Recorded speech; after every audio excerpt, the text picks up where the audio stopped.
And Psychic now. Breloom does protect. Tailwind. Uh-oh, the speed is going to be so real. Yeah, and that's a very good Tailwind right there from Ben's side. Ben's team doesn't exactly have that much speed on it, although it does not mind at all. We do see Latios get paralyzed. That's going to be able to slow it down a little bit as we see Thunder Wave connect onto that Volcarona for this turn. So 2 needed Thunder Waves there to stop that Tailwind that just got set up. And a Heat Wave from Volcarona is going to do a ton of damage to this Breloom, but I believe it will hang on if it's got the Focus Sash. And there it is, Breloom, of course, managing to stay on the field there. What a great item, perfect for that Pokemon. And a Bullet Seed getting fired off into Latios. Doing a little bit of damage here, chipping away at it. Gets 3 shots so far. Can we get another? No, there it is, 3 times. Yeah, and Latios is one of those... paralysis! That is a huge paralysis right there. Most likely trying to pick up that knock on the Breloom. One thing that we do see from that Thunderous is it's going to go ahead and, instead of trying to put things to sleep, it's going to go ahead and be content with just paralyzing Pokemon right now. We see the paralyzed Volcarona, we see the paralyzed Latios. In Tailwind, that's going to be an inefficient way to use that Tailwind. And there goes the Thunderbolt onto that Volcarona slot. Bullet Seed again from Breloom, outspeeding that Latios there. Hitting twice so far. Maybe gets another 3. Let's see. No, it's going to only get the 2 this time. Will it hit through the paralysis? Yes, Psychic is being used into the Thunderous slot, doing a lot of damage. Takes it down to 6 HP and gets the Citrus Berry, bringing it back up by 1/4 health, and is in the yellow now. Volcarona is paralyzed. Unfortunately, cannot get rid of that Breloom. Yeah, and that is... something that if you're Ben, you don't want to see. We see that Thunder Wave definitely pay off right there for Carson. If that Heat Wave did connect with both Thunders and Breloom, Ben would be up 4-2 right now, but it's just not that way right now. And the Thunderbolt going down into that Volcarona slot does a ton of damage. Volcarona showing the Citrus Berry, I believe, there, and getting 1/4 health back into the green. And a Bullet Seed again from Breloom, targeting most likely that Latios slot. Can it be enough to finish off the Latios? 2 hits. Oh, a crit here would be amazing. No, 2 times. Latios still there, but paralyzed. Oh my gosh, Ben shaking his head. A Heat Wave now, though, from Volcarona. Definitely going to pick up the Feint, I believe, on both of these Pokemon. And it looks like Ben is in a little bit of a better position, but Carson now has 2 Pokemon to bring in here, looking fresh. Yeah, and that was just an unfortunate leads right there for Carson, because that Breloom really had no way to touch that Volcarona or that Latios. We did see that Tailwind come up from Volcarona, but of course, Thunders did its best to mitigate however effective that Tailwind would be, as we see Landers and that Aegislash switch in. Kangaskhan instead of that. There is no Aegislash, but that Kangaskhan instead. And looks like we get the Intimidate here onto these 2 Pokemon, which I believe both use special attacks primarily. Yes, and it looks like Carson's in a great position, potentially having Sucker Punch. We do see that Intimidate, though, so we'll bring both of these physical attacking Pokemon down by 1 stage of attack. Yeah, and Landers right now, it moved before that Kangaskhan, so most likely it's going to be carrying a Choice Scarf right there. Going to go ahead and lock itself into Rock Slide. Nidoqueen does not mind taking Rock Slides at all, but this Kangaskhan's going to be threatening that Nidoqueen as well. Yeah, this could be a really big turn here. Nidoqueen, of course, protecting there. And let's see what we get from the rest of our Pokemon. It's going to be another Rock Slide from Landorus, most likely choiced into that move, doing a little bit of damage to that Salamence there. After that Intimidate, what a great use there. And a Frustration now from Salamence into the Kangaskhan slot, taking it down to 60 HP in return. Nidoqueen protects. Oh my gosh. How unfortunate for Carson there. Great protect by Ben Piercy. This is still such a close game right now. That Kangaskhan is on the edge of getting knocked out. Carson right now has to figure out a way to be able to knock out the Salamence as soon as possible. I mean, Landers is locked into Rock Slide right now, and of course, if there's a Rock Slide, there's always a chance for a flinch. And there we go, Kangaskhan with the Sucker Punch into the Salamence slot, even with the powered up by 1 stage. Not enough to finish off Salamence. Landers using Rock Slide. Can it get rid of the Salamence and do some damage to Nidoqueen? Whoa, Salamence fades. But this is dangerous because Nidoqueen can easily just target into that Kangaskhan slot, and Nidoqueen versus Landers one-on-one, Nidoqueen wins that all the time. Earth Power, no flinch. Earth Power onto Kangaskhan. I believe it will pick up the Feint here. 60 HP down to 0, going back to Carson. And it is 1v1.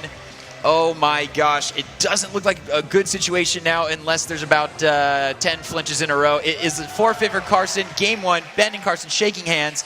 This is an exciting series so far. I just want to say that Nidoqueen is currently on the verge of winning the national championship. If it can take one... After using a lot of the Thunder Waves there and trying to kind of slow the Pokemon down, is it time to just clear the board?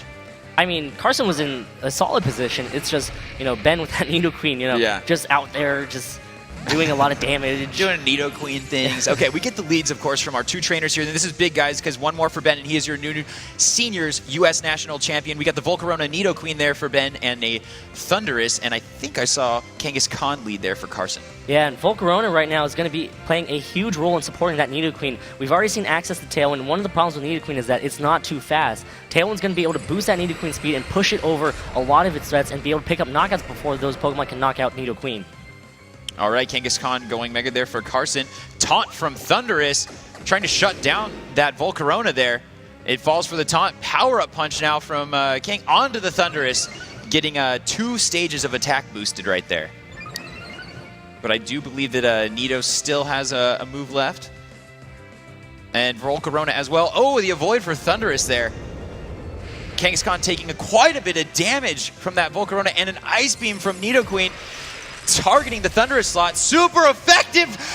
Gets the Fate on Thunderous! Oh my gosh, the power of the Nido Queen. You're seeing it here. I told you so, Justin. I believe. I'm sorry. I didn't mean to doubt you, Dwee. I didn't mean to. Man, that did so much damage to that Thunderous, and Thunderouses are usually trained to survive Ice-type attacks from any Pokemon, but Nido Queen, it doesn't even get the same type of attack bonus from Nido Queen, so we see exactly how Life Orb and Sheer Force are playing into effect. We do see Heatran come in. Heatran is not going to enjoy facing off against Nido Queen, but Kangaskhan currently at 2 stages of increased attack will be able to pick up a knockout most likely here. That was a very smart taunt right there from Carson onto that Volcarona. No longer can it go Rage Powder, no longer can it go Tailwind, so Volcarona's going to have to go on the offensive, but instead it's just going to switch. Yeah, it looks like that's the right call for Ben here, reducing Kangaskhan's attack, of course, getting that Intimidate off into both of those slots there. Won't do much to the Heatran, since Heatran most likely using special attack moves. We get the Protect on the Nido Queen. Who did Carson target is the question. Return from Kangaskhan into the Nido Queen slot. Ben protects. Substitute, though, for Heatran, putting up a little safety wall. Yeah, essentially a free substitute right there at the cost of Kangaskhan getting its attack stat dropped by 1 stage. So right now it's currently at 1 stage of increased attack.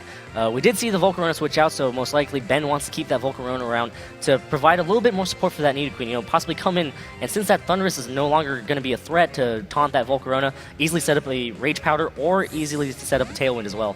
It looks like we get the switch on the Nido Queen, from Ben there, bringing Volcarona back into the party here. Salamence going Mega, and it is getting very, very close here. Dwee, Ben, 1 win away from being the next U.S. national champion. Let's see what we get from our trainers here. Frustration, again from Salamence, into the slot of the Kangaskhan, doing a ton of damage here, and gets the Mega. It's going to Fate and go back to Carson here.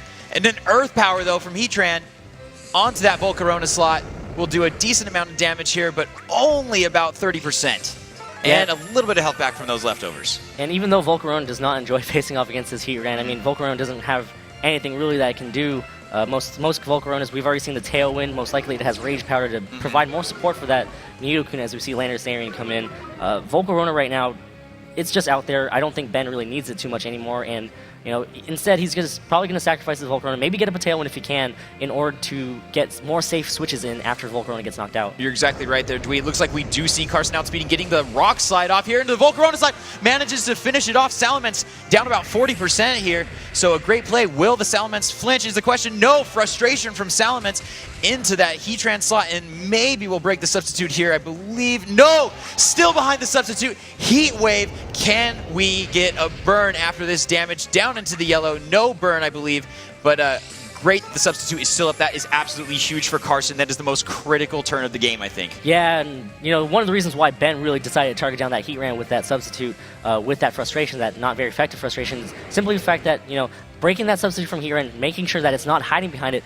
gives Nido Queen an opportunity to come in and just go ahead and go for the Earth Power to knock out that Heatran. So very good call right there from Ben. Unfortunately, that just did not break this up. Oh, Latios outspeeding, getting the Ice Beam off, taking Landorus down to 0 HP.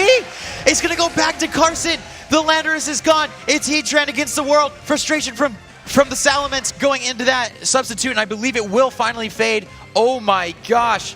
Latios doing work. Another substitute, though, getting back into safety here. I can't believe what I just saw. That was absolutely insane. A very good call right there, and right now Carson knows that Ben's Latios is going to be Choice Scarf since it did outspeed his own Landorus. So Latios right now going to be locked into Ice Beam, and Heatran, we've already seen that it can take 2 frustrations in order for it to get the substitute faded. So right now, Heatran's just going to go ahead and try to keep that substitute up and slowly chip away with Heat Waves. I believe that was a great switch there by Ben, being able to maybe reset the Latios. We see Nidoqueen come back in. Frustration again from Salamence.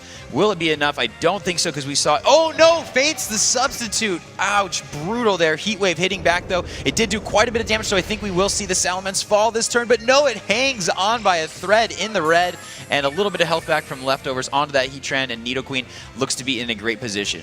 Yeah, Nidoqueen right now going for that Earth Power on that Heatran slot will be able to pick up the knockout. We've already seen leftovers, so there's not going to be a Shuka Berry. But of course, you know, Nidoqueen's hitting really hard. I'm not even sure if that Shuka Berry would even make a difference after the Salamence frustration.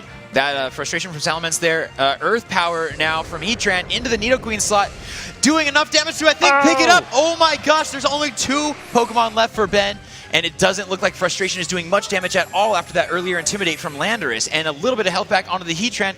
This match is not over. Carson looks to be trying to even this up. Yeah, and I might have spoken a little bit too soon right there. I wasn't exactly sure about you know, how the Nidoqueen and this Heatran were trained. So this is actually a very fast Heatran right here. And that's going to be good information to Ben if this does go to a game 3. And you know, it depends on what this Latios knows right here. Great protect from Carson here, scouting out his opponent, locking it seems locking it into Psychic there. Salamence using Frustration again. It could go any way at this point. It's looking incredible. This match is insane. Yeah, and Heatran right now can't get too caught up in setting up substitutes because, you know, we've seen the frustration, you know, at first we saw it take 2 frustration, but, you know, after the second substitute came up, we only saw 1 frustration needed. So it's still anybody's game right now. It depends on how things go. A big Psychic there, taking it down to 70 hit points. Frustration now from the Salamence as well. Oh my gosh, I believe that might be a crit! It's a crit taking out the Heatran, and Ben Piercy is your new U.S. National Champion in the seniors division. Congratulations to both competitors. Oh my gosh, I couldn't handle another one.